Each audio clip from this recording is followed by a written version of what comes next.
Hello everyone, it's Brett here, Lionheart84, and I wanted to do a detailed video today on my, what I call my true tropical guavas.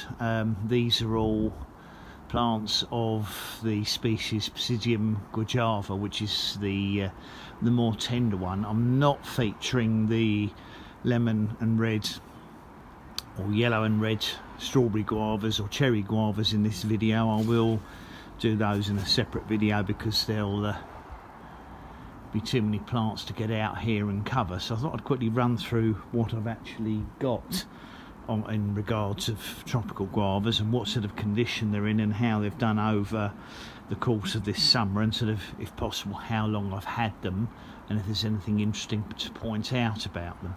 So I thought, starting with the one at the front, this is one of two names guavas that I got about this time last year actually.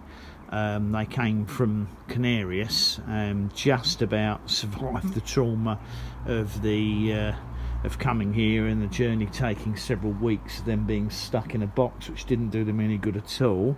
But I managed to nurse the two plants back to health, of which this is the first one, and it has showed reasonably good recovery this year. Now this variety is, if I look at the label, this is Bangkok Giant. That's a particularly large, I think, sort of green fruit with a white flesh when it's ripe, but of course it's the one that Thai people like to eat green anyway, and cut it into slices and probably eat it with salt or chili pepper. So that is Bangkok Giant or Thai Giant. Now the one next to it is one of my own seed growing plants. In fact, there's at least two stems in there. Now this is a pink guava, and these seeds came from a large pink guava fruit, and I reckon they're about 3 years old now. I've kept them indoors obviously in winter, and this is the first year they've really started to grow well this summer, so I'm pleased with the appearance and health of these so far, though whether or not that stays that way remains to be seen. Now the third one we've got here is another one that, the second one that came from Canarias last year at about this time, and this particular variety is, if I can look at the label to refresh my memory, this one is White Supreme, which one assumes is obviously a white fleshed guava. I'm not too sure of the size of the fruit, if it ever was to produce here. It remains to be seen what happens with that. Now the next seedling one here, another one that I've grown from seed. This is another pink guava, germinated about the same time as the other one. Now, I've got a feeling this one came from a small pink fruit rather than the large pink fruit. You can see the nice red tinge they get on the leaves at this time of the year, which is partly to do with the variety and partly to do with the cold. But that's another seedling one, so not a named plant at all.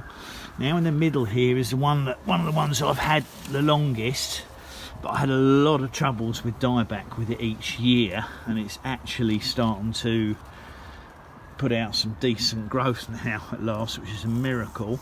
This one came from Canarias all the way back in 2018, and this variety is actually Stone Ruby, which is a named, I believe, pink fleshed fruit. Now I'm guessing that probably Canarias grow them from cutting, so it should be true to type. It's not a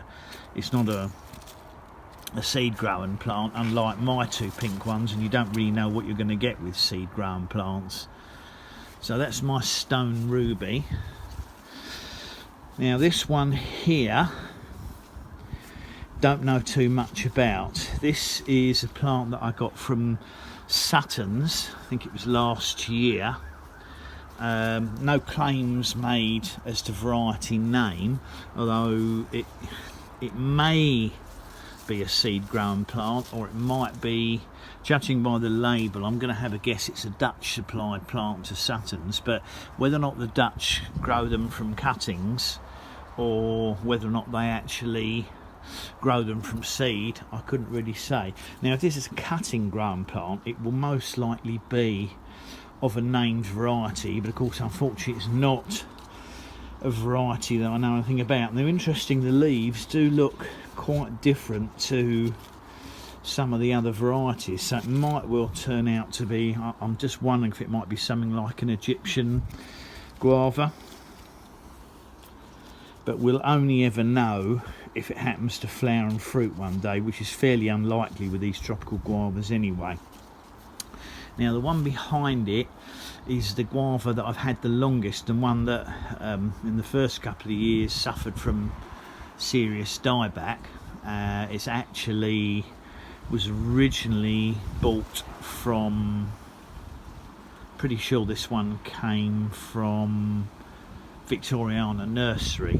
In the first year or so, because I knew nothing about growing them, it got serious root rot in the first winter, and I had to bare root it, and it died back to sort of a bare stem about 12 inches tall, so about 30 centimetres, but it has recovered very well. But unfortunately I find my guavas tend to die back heavily or lose all their leaves in winter, because I have to bring them indoors and they hate that dry atmosphere in the house. But they do like being outside in summer, but I wouldn't want to risk them unless you had a frost-free greenhouse. However, this one, for the first time this year, which I've shown in other videos, has actually developed some flower buds on it very late in the season. I'm in some doubt as to whether these flower buds will actually open. These two might do, because it's still outside and obviously the weather's particularly cold. Now again, I think Victoriana sourced these from a Dutch, just grabbing the other tall one to make sure it doesn't fall over. I believe Victoriana may have sourced these from a Dutch supplier, as it originally came with a picture on it, the same as the green picture on the Suttons plant that says guava with an E on it, which I think is a Dutch spelling of guava. So it's quite likely it's been sourced from the same grower as the other one, although the leaves do look different on this, so that does suggest it's a different variety. This could easily be another pink flesh guava, but it could just as easily be a white or green one. We won't know unless one day I manage to get a fruit on it here. That's the downside of having these unnamed ones, but I'm sure it is a named variety, but unfortunately it's not supplied from the Dutch grower to Victoriana, but I'm fairly sure that it would be grown from cuttings. And finally, this is one that I sourced myself from, again from a Dutch nursery before Brexit. They've grown it as like a standard with a bare stem. I mean, it wouldn't bother me if it branched out lower down, but obviously it hasn't.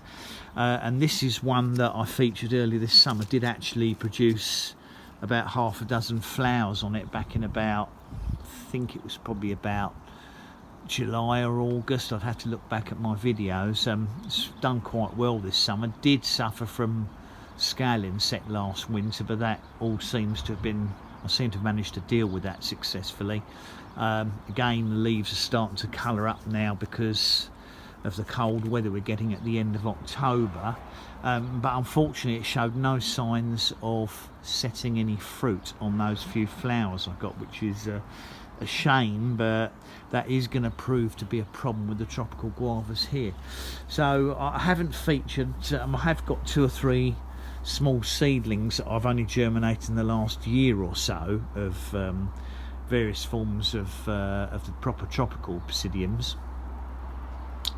But as I said, the ones I've got here, I've got 3 named labelled varieties, and I suspect that the other 3 are probably named varieties as well, but unfortunately they're not named by the suppliers. I'm fairly sure this will have been grown from a cutting from a named variety, and I've got a feeling this one is going to be another pink fleshed one that's come from the Dutch growers.